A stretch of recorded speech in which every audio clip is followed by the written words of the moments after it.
Hi everyone, welcome to Leisrealtalk. Happy Tuesday, happy Wednesday. I hope you have stayed warm in this cold weather. Okay, I must tell you that China is no longer a unified nation. It has effectively split into two starkly different and isolated societies. One is the privileged world of CCP officials and their families, who enjoy special rights and privileges above the laws. The other is the realm of ordinary citizens, whose livelihood is subject to the whims and decisions of those in the privileged class. The disconnect between these two worlds is marked by staggering disparities, but now these two realities are colliding. The basic right to survive in one group is clashing violently with the privilege of the other one. Just 1 week into the new year, a massive riot erupted in Xi Jinping's home province of Shaanxi. It's the largest public protest since November 2022, when employees of Foxconn in Henan had a exodus, a massive walkout during zero COVID. Over the past few days, more than 10,000 people clashed with police in Pucheng County near Weinan City in Shaanxi. What set off the civil unrest was the sudden death of a 17-year-old student in a vocational school, followed by the alleged cover-up by both the school and the police. So let me first play you a video clip. So this is the mother holding a picture of her son, heartbroken. And this is a collage of videos that we collected from the internet. So here's the school, the vocational school. It was quite large, yeah. So you will see police clash with citizens.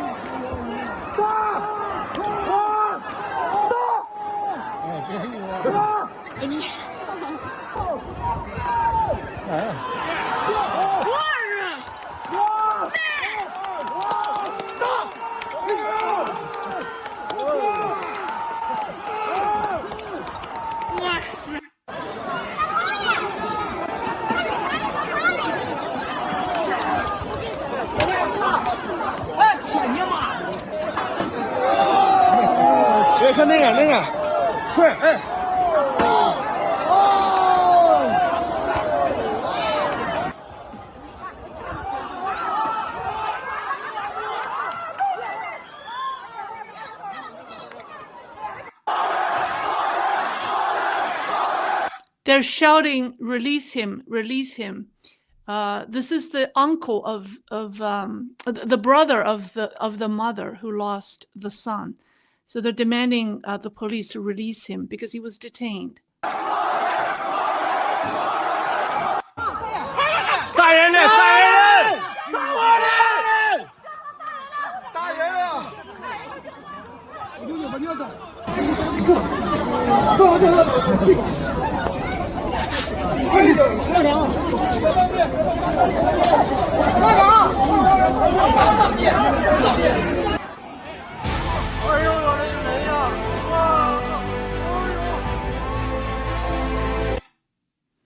Okay, so the rest of the footage is actually silent, so I can talk over it.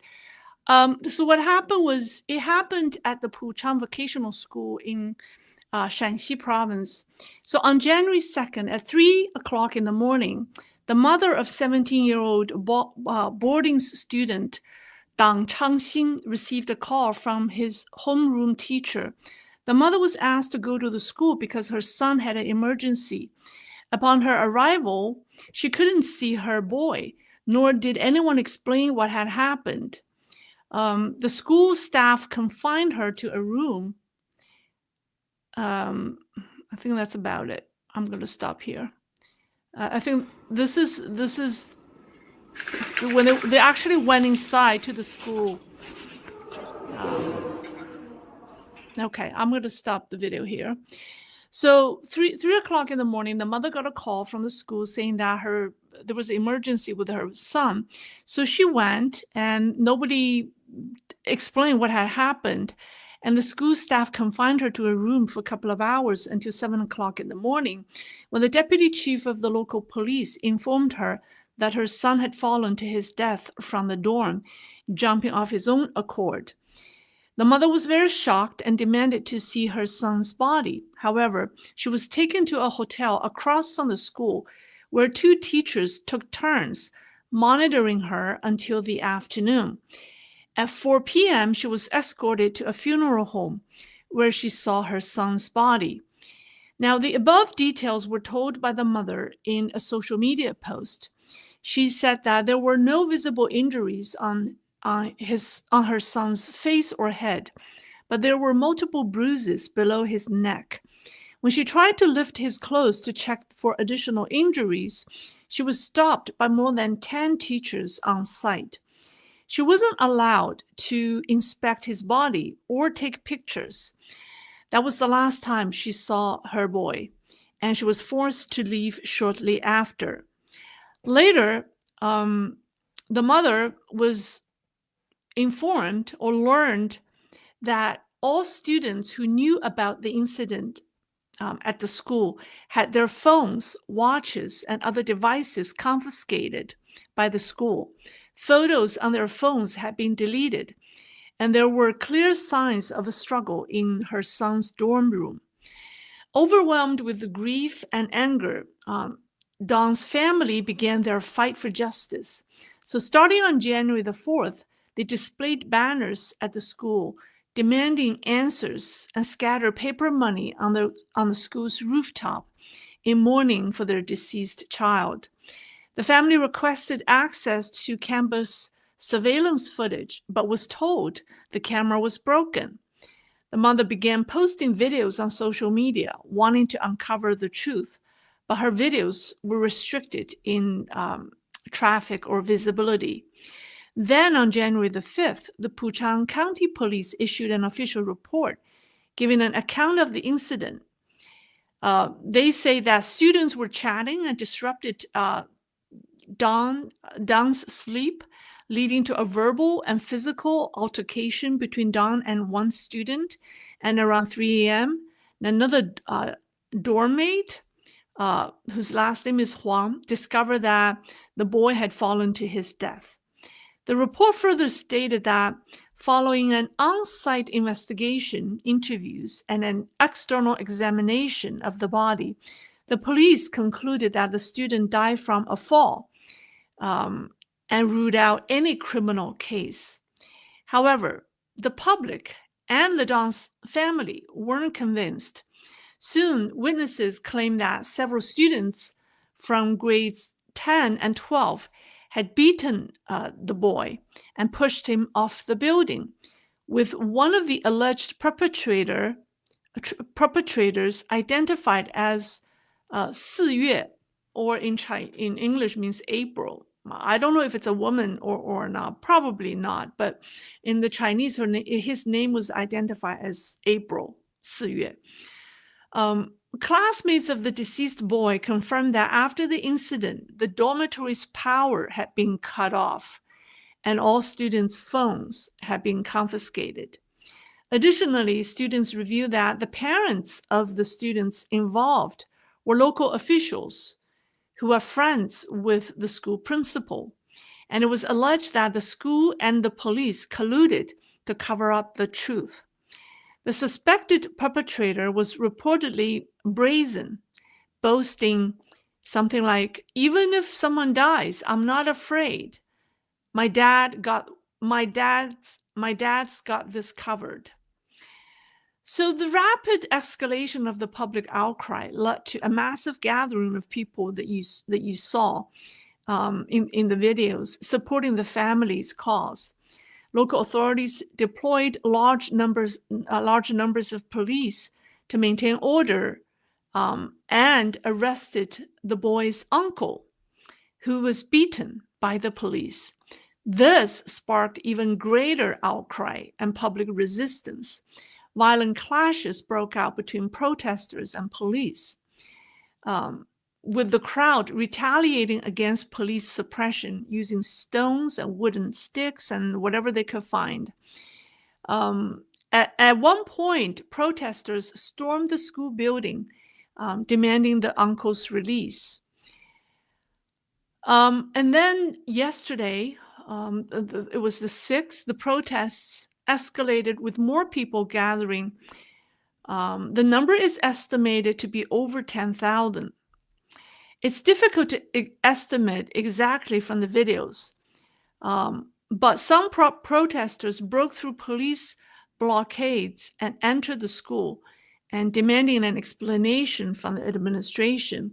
The school principal, or maybe deputy principal, was caught in the chaos, was reportedly beaten.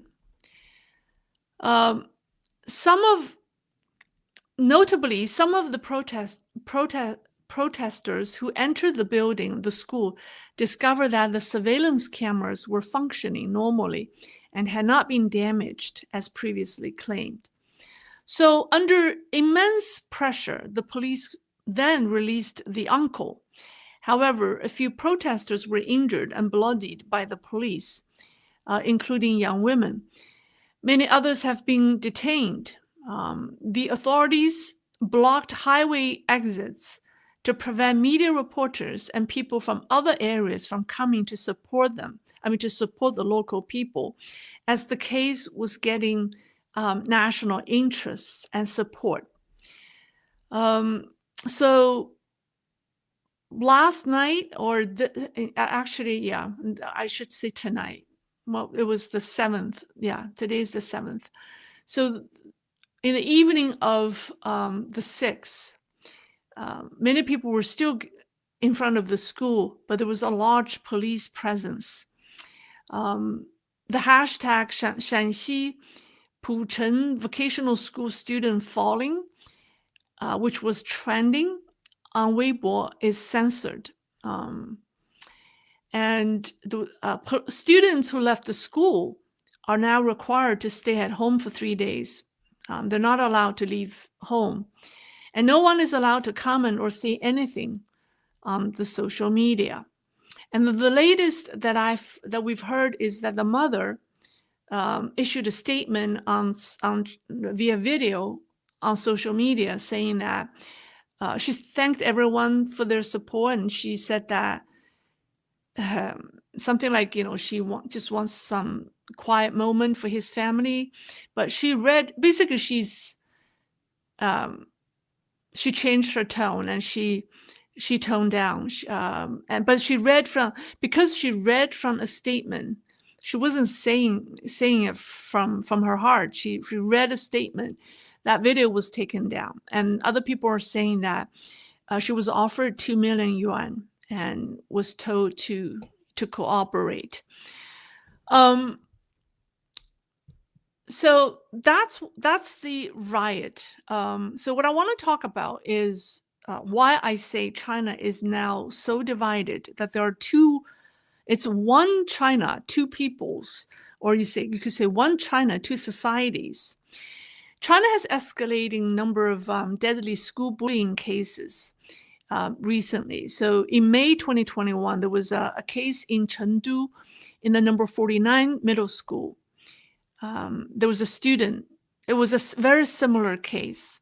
And then in March 2024, a female student died after being bullied in a middle school in Fujian.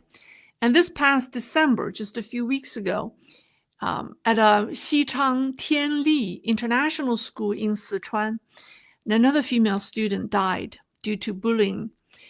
So the Puchang case is yet another instance where campus bullying escalated into a murder. And each time, schools have been involved in varying degrees in covering up the atrocity. However, what sets this case apart is that the perpetrator had a father or a mother. We don't know. It could be both. It could be both parents, right, who are government officials. And this allowed the school, or this required the school to immediately block information, control key witnesses, destroy relevant evidence, and collude with the police. Please keep in mind that this school was in a county with a population of 700,000. China has 2,844 counties. So there are tens of thousands of officials at the county level working for the nearly 3,000 counties. So the parents of the perpetrator or the alleged perpetrator isn't a high-ranking official. He doesn't work for the Zhongnanhai. He's a low-level official. There are tens of thousands of them in China. Yet he and his family can be so flagrantly above the law and totally disregard the lives of others. And this is the core issue dividing China. So the underlying conflict driving the riots is the deepening tension between two starkly divided societies. The CCP elites, the CCP elites' privilege, clashing with ordinary people's basic right to survive. So I say China is no longer a unified nation. It has fractured into two completely different worlds. Depending on who you ask, people from the two societies or two worlds offer vastly different accounts about China's reality. One is the privileged class of CCP officials and their families, whose primary mission is to protect their power and authorities and flaunt their privileged lifestyle. These individuals may reside in China or abroad. They could be living among us. And they waste no time and no opportunity to sing praises and showcase China's great achievements. A land of gleaming skyscrapers, sprawling highways, high-speed rail networks, and riverbanks adorned with marble facades, all built rapidly to impress the world. Haven't we all met such individuals in the West? The other society is composed of ordinary Chinese citizens who bear the cost of this dazzling infrastructure mirage. They work tirelessly with their 996 schedule, 996 hours, which is you work 9 to 9 for 6 days a week. That's actually considered benign hours. Now they work 7 days a week. They only get 1 day off every month. So 996, comparatively speaking, isn't a bad job at all. So ordinary Chinese citizens work tirelessly, often having to pool the resources of 2 generations to buy ridiculously expensive real estate, only to find themselves trapped in a system that exploits them. Many are even forced to pay mortgages on homes they bought but will never see. So China is internally divided. On one side is a polished facade of positivity and prosperity enjoyed by those with power. On the other side is the harsh reality endured by ordinary citizens. I want to illustrate the two worlds with more details. I mean, in concept, you all understand what I'm saying, but I want to give you details to show you how divided they are. So the privileged class enjoys great pension, a world-class healthcare for free. Need an organ transplant? No problem. Their access is seamless. When they claim China has achieved free healthcare, they mean it. For their privileged circle, CCP officials dine on premium, meticulously cultivated organic food from their exclusive farms, aka 特供 farms, right? 特供, special supply farms. They boast that China's food safety is impeccable because it is for them. They entertain their foreign friends, making them feel privileged too. To the ordinary citizens, they don't have free health care, not a lucrative pension. Some don't even have don't even have a pension at all. They must save every penny for everything they need in their older years. They're stuck eating chemical-laden, polluted food across every category: meat, eggs, dairy, snacks, oil, condiments, you name it. While the elite savor organic produce, the rest of China lives their lives consuming toxic leftovers, which is collectively referred to as the feed for the masses. Decades of consuming these unsafe food have taken a toll on their health. China leads the world in diabetes cases, with many undiagnosed, and also cancer rates. But fear not, the world's most profitable healthcare system is in China. It ensures that ordinary citizens keep contributing to the economy while they suffer. It's a perfect loop, you see. Eat poison, get sick, and pay up. The privileged class profits on the sufferings of the masses. Children of the elite grow up in a cocoon of security, surrounded by an invisible fortress of safety. For them, China is the safest country in the world, as no threat ever breaches their bubble. These children are sent, they attend the best schools, the well-guarded elementary and middle schools in China, or they're even sent overseas to study in the best prep schools or colleges like Harvard, Yale, Oxford, only to become leading experts in various fields. Further embellishing CCP's narratives with their professional credentials. So to these people, China, I mean, we've seen a lot of them here. Now that these children, the second generation or even third generations of the CCP officials have graduated from Harvard, from Yale with their PhDs and masters, I mean, they took up important jobs or impressive jobs in the West. And these people have become effectively the spokesmen and women of CCP. So to these people, China is the land of prosperity and happiness, the happiest and the most successful country on earth. Of course they believe that. However, to ordinary people's children, school is a place where you are subject of bullying and even murder if your dad is a nobody. What's more, the true purpose of China's education system is brainwashing. Language, politics, and history classes are designed to glorify the ruling elite while erasing historical accuracy. After decades of indoctrination, ordinary people's children are trained to be loyal, unquestioning, and incapable of independent thinking. The result? Generations of obedient citizens are always ready to serve the privileged class. Despite having the world's most extensive surveillance network, have you ever realized why China faces rampant child abductions and disappearances? Why doesn't the government act? Well, because those children often serve the nation, contributing organs for the privileged. China boasts the largest organ donation and transplant industry in the world.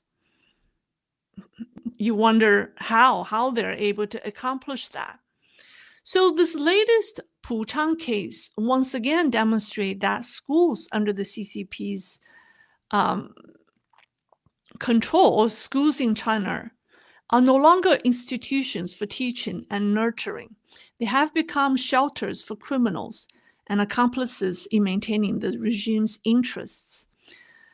Now, those of us living in normal societies find it difficult to comprehend the CCP's mentality. I'm often asked why. In so many similar cases, Chinese government would refuse to provide the public with justice, if not complete justice, at least some justice. Why would they want to alienate people only to turn them against the government? Don't they know that it could lead to a more severe situation and large-scale protests? Why doesn't the government address the problem instead of resorting to suppression, which only deepens social conflicts and exacerbates tensions? These are the questions that we all have. Well, the reason or the answer is very simple. Because the Chinese government cannot afford to.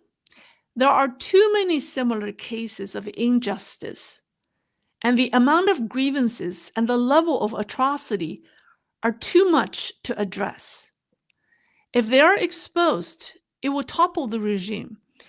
Think about it. If the officials give in under pressure and grant justice to one person today, then 10,000 people or more, 50,000 people will adopt the same measure by gathering crowds to demand justice.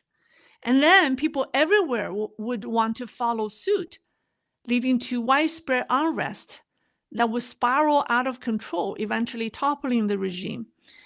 So the CCP officials know this, and they have anticipated this, and therefore will only resort to crackdowns to suppress people because they do not have an option to address people's grievances, because it has already, it's too late. If they have done this 20 years earlier or 30 years earlier, they may still have a chance. Not anymore, especially after COVID. Not anymore. So in other words, the current CCP governance has entirely entered a vicious cycle of, I don't know if this is the right way to put it, it's what I call a vicious cycle of entanglement, in which one tiny small element can topple the entire system. So just imagine, in this case, we had a teenager son of one official at the county level, right? His bad behavior, or in this case, I should say crime, triggered a mass protest, triggered a massive a crisis for the local government. So what that shows us is the wrongdoing of one individual or one minor individual in the privileged class can set off a storm and anger the entire class of the entire opposite class, and thus triggers the entire CCP's security apparatus to react and to protect that individual. And then this will cause a bigger reaction, which will trigger a bigger, the CCP's security apparatus to react on a much larger scale. So isn't that a self-destructive spiral? So as a result, what was initially an individual crime becomes a systemic crime, implicating and endangering the entire system and the entire regime. And this makes the regime very fragile and eventually will be brought down, because the clashes between the two worlds are irreconcilable at this point. People will fight for their basic right to survive, period. And this is where China is heading and what the CCP fears. You'll see riots like this erupting more and more in 2025. So, like I said, the last thing I've heard is the mother is offered 2 million yuan from the government. I could understand the pressure. I mean, I understand why the mother has accepted it and made the statement as she did, because if she does not accept this, she may lose her job, she may lose the future of her family, and then if she doesn't cooperate with the authorities, she may disappear as well. So, and this is precisely, if you look at all of these cases, these social injustice cases, they always ended up with some kind of a financial compensations to the victim's family. And then, to be honest with you, 2 million yuan is nothing for a corrupt official. It's nothing. And that's precisely the reason why they and their family are so flagrant, because they know, I mean, that with a little bit money, they could get the victim's family to shut up. I want to end my program by telling you that the young woman, so here's, this young woman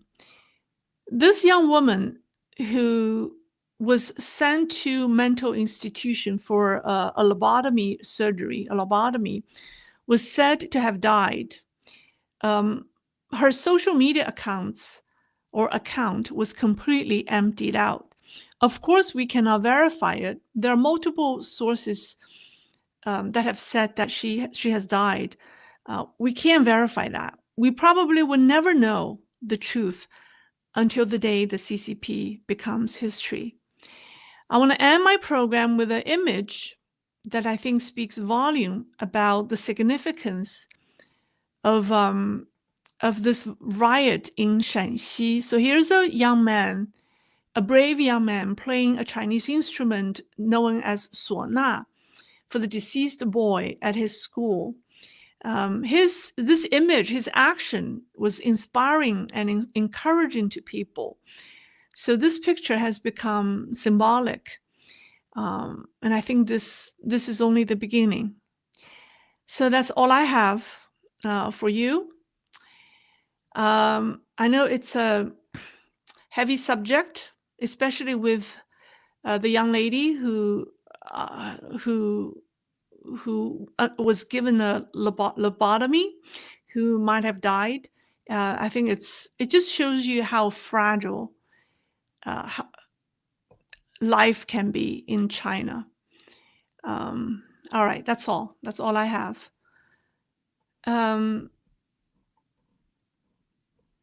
Let's see what questions people have. Scipio Africanus. Well, thank you, Scipio. Thank you.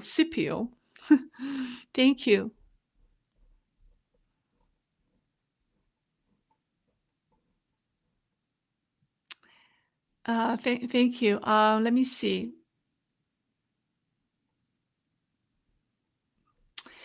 People have told me that, well, if you have subscribed to my channel, please make sure that you are subscribed, because people are saying that they're not getting the notification when I do a program. So please double check to make sure that you have subscribed, and also you click the little bell, that you're getting the notifications. All right, Jeffrey O'Neill. As the pressure of social unrest builds, will the CCP decide invading Taiwan is the best way to redirect the anger of the people? That's in their thinking. That's their mentality. But they're also not stupid to arbitrarily invade Taiwan at the risk of destroying themselves from within. I think that question, from the perspective of the top leader, from Xi Jinping, of course, that's his, that's one of the most important solutions for his way out of the current struggle. However, it also depends on the status of the PLA. Sorry, let me need to get a sip of water. So it also depends on the status of the PLA. I will do a program on what's going on with the PLA right now, because there are more generals who have been removed for investigation. So the question becomes very perplexing. So the question is, who is controlling the PLA? Is it Xi Jinping, or is it his vice president of CMC? We've talked about this many times, but as time moves on and more struggles or more heads are rolling, things are getting a little interesting. I think Xi Jinping has fought back. The two sides are fighting, so the heads have been rolling from both sides. So I want to do a comprehensive analysis on that situation, maybe later this week or beginning of next week. So Yeah, so it all depends on who's controlling the PLA. Yes, good question. M. Martin, still wishing you a happy new year 2025. Oh, thank you so much. I received very good feedback on my superstitious program, on my New Year's, uh, the prophecy program I did on Sunday. I received good feedback. Although I don't know why YouTube suspend my ads for a while, and then we appealed, and it brought the status back. I mean, it has no there's no reason for it to be suspended for advertising. Anyways, I think YouTube is just trying to make everything difficult for you. I mean, for me. But thank you very much. Yeah, thank you. All right, let's see. Frofro Featherstone. Well, thank you, Frofro. I love that name.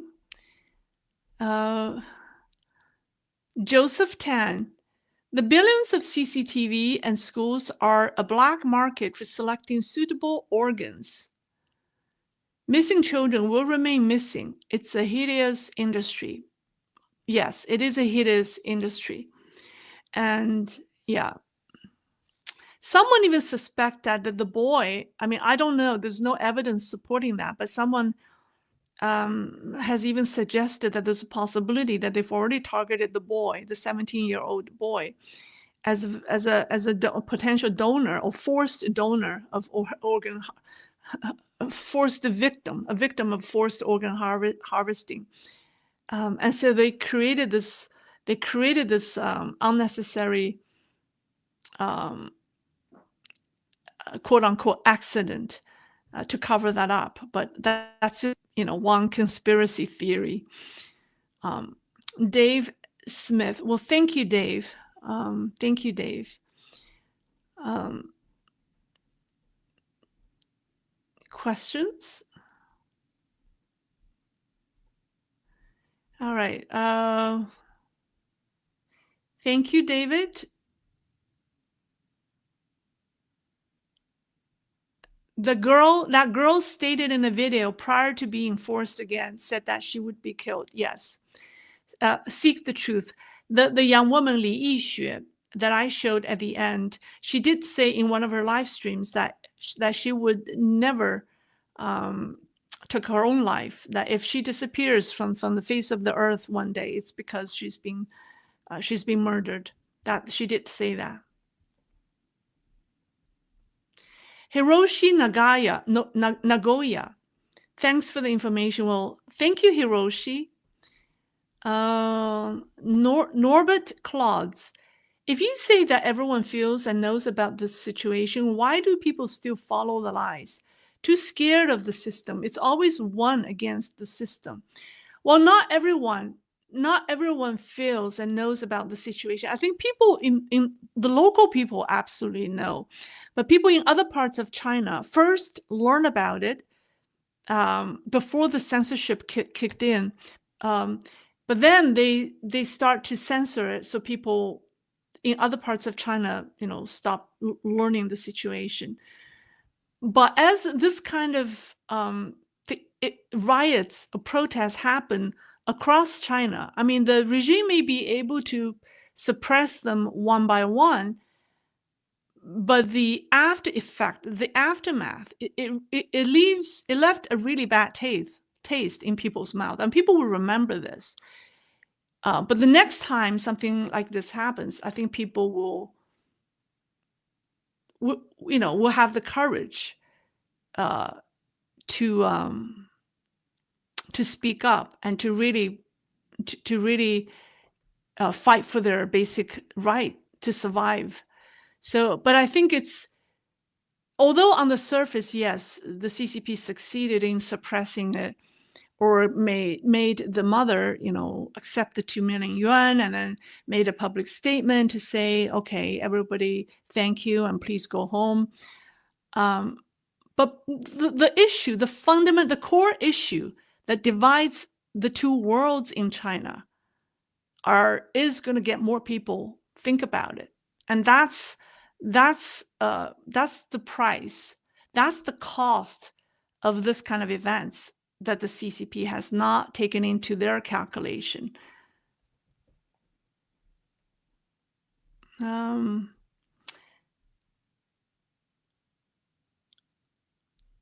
um, okay. Poindexter flex. My point being that it starts at home in China. There's a lot of unreported domestic violence learned by their parents. Yeah, it's. I think it's a lot of relations are ruined in China. The parent-child relation in China is very poor. A lot of relationship, even the relationship between spouses or between boyfriends and girlfriends, and I think in that kind of environment, it's very difficult for a person to have a normal mentality, to be able to interact with others in society in a normal manner, in a civilized manner. So the relations are, um, yeah, that's why there's so much emotional trauma in China. Um, I lived through that. I remember when I was little, my parents used to fight all the time. Uh, because my father was very outspoken and he always got himself into trouble. My mother was always very fearful, so she was always very nervous, and the two would always fight at home. And it's terrible to the children. I mean, when you were little, when you see your parents fight, you think the sky has collapsed on you. Serious, that's how you feel. You feel like the world is ending when your parents fight. So I think parents should never fight in front of their children. I don't think they should fight. I don't think people should fight. Fighting is the worst thing you could do to each other, to another human being. So, but I remember, but it was later my father explained to me that it was because of the political pressure. Um, being who he is, he had to speak up. And my mother just, couldn't take it. So, um, I seriously thought that the world was collapsing on me. uh, so, I vowed I would never fight.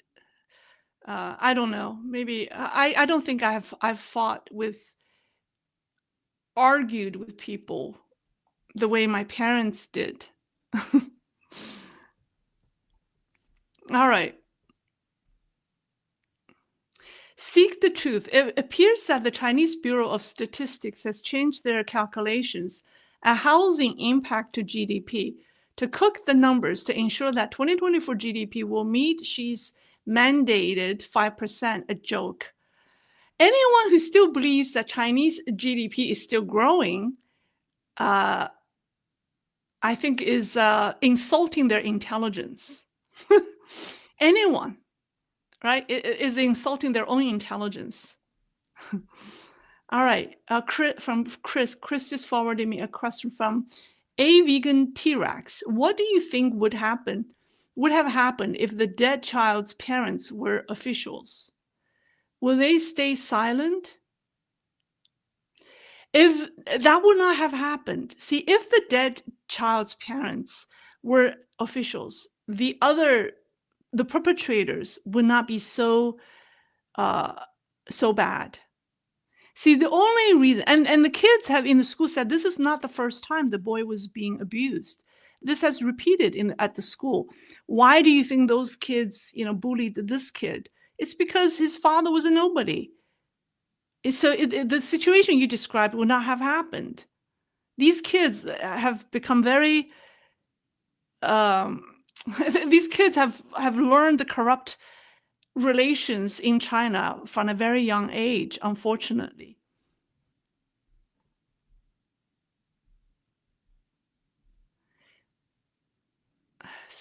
Johnson Bra, hope, faith, and love, and the greatest of these is love.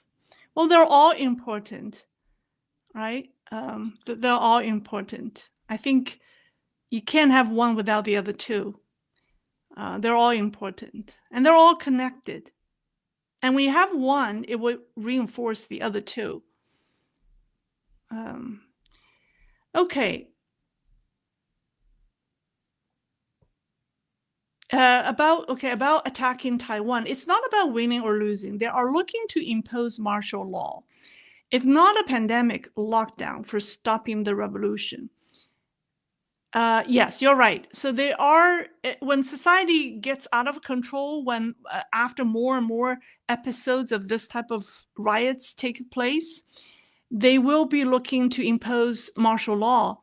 But they're very practical. CCP I think they're gonna launch a very small scale war to cause some military confrontation, but they're not gonna invade Taiwan on a full scale to take over the island. They understand the consequences of that, but they may start some kind of a military conflicts in the South China Sea, and they may start something near the Kinmen Island, Kinmen and Matsu Island. I mean, but I think they may try to do something like that, and then they have an excuse to impose martial law.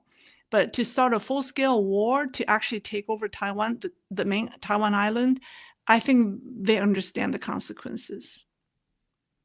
Seek the truth. Oh, okay. I think I already answered that.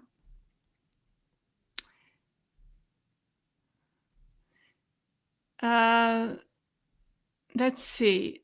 Vern Duiker, have these been ongoing incidents of taking it out on society with driving cars into crowds and students? Yeah, there are. But we haven't seen the major ones. But there are. There are cases like that on the smaller scales happening across China.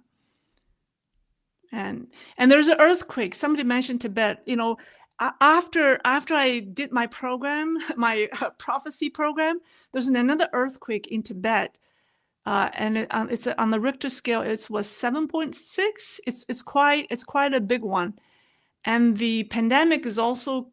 I think the American CDC has announced that it's monitoring the situation in China.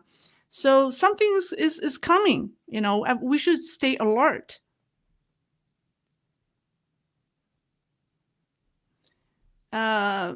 Okay, so let's see. I'm just scrolling down. Okay, here's a question I already answered. Angel economics. Would it be unrealistic to assume the CCP will not last to the end of this decade? It's realistic. It's very realistic to assume. I think its years are numbered. I don't think it will last till the end of this decade. I mean, how? Take a look at it's. I don't even think the CCP officials can last that long. Because they'll be driven mentally crazy. Because I mean, the CCP politics has become so ugly. Even the lower level officials don't know how to follow the orders coming from the top, because you know, with the political infighting going on, with Xi Jinping's authority becoming questionable. Imagine if you're a lower level official, you try to figure out whose order to follow, whose order to take, and yet you don't know because it's not clear to you. Is it Xi Jinping still controlling Zhongnanhai, or is it the reformists who is up and coming? So they're trying to avoid making mistakes that could cost their political career. So people are not doing anything. The lower level officials are avoiding anything that could be problematic. So the entire system is in a shutdown mode. So in that kind of a situation, I don't think the regime can last another 10 years. All right.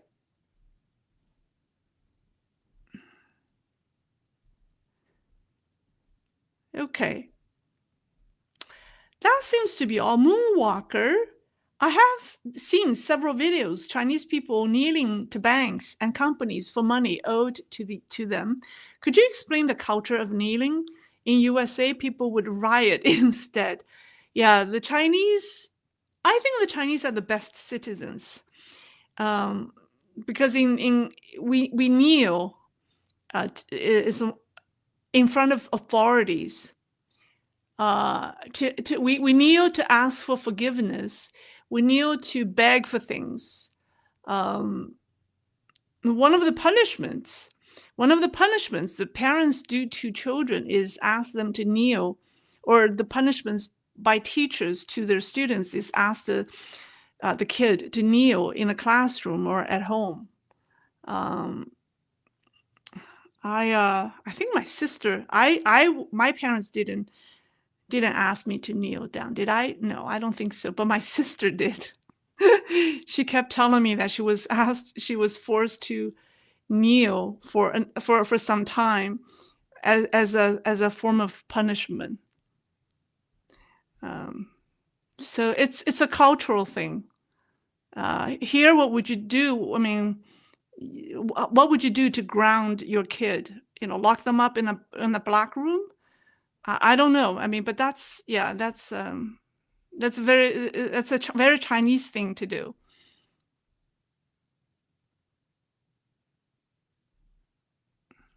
Someone asked, what would be the fall of CCP look like? Will there be a Berlin Wall type moment?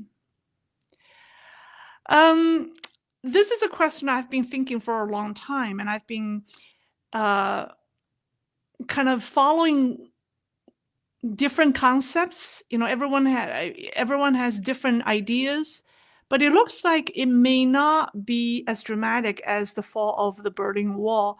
I think it may happen. The fall of CCP, the disintegration of the regime, may take place over a period of time and be less dramatic. But even though it's not as dramatic, there's still a moment. There's a moment, a turn point, where CCP is officially gone. But I think it may not be as dramatic as the fall of the Berlin Wall. I tend to believe that the process has already started.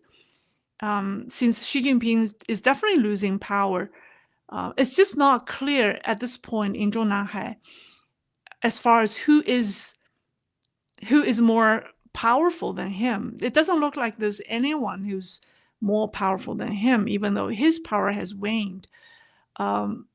So it's just not clear. It's a very obscure picture right now. But his power has been reduced. Crotch the Elder, do you live in China or do you get your information from friends? I do not live in China. I will be in big trouble if I do this while I'm living in China. I think I'll end up just being like that woman, the young woman who was given a lobotomy. Okay, I feel very fortunate that I'm in the US. As imperfect as this country is, I still feel very blessed and grateful for being here. Okay, that's all. That seems to be all. I thank you for joining me. And there's a question. One last question. Netflix forum. When CCP falls, how long do you think it will be before the privacy violation devices like the full body scanners get pulled down? I think the full body scanners will be pulled down even before the CCP falls, because I think these scanners, these surveillance cameras will gradually go off one by one because of the bad quality. Yeah, they're made in China. So I think they'll gradually go off. All right, that's all. Thank you very much. I will see you on Thursday. Bye-bye.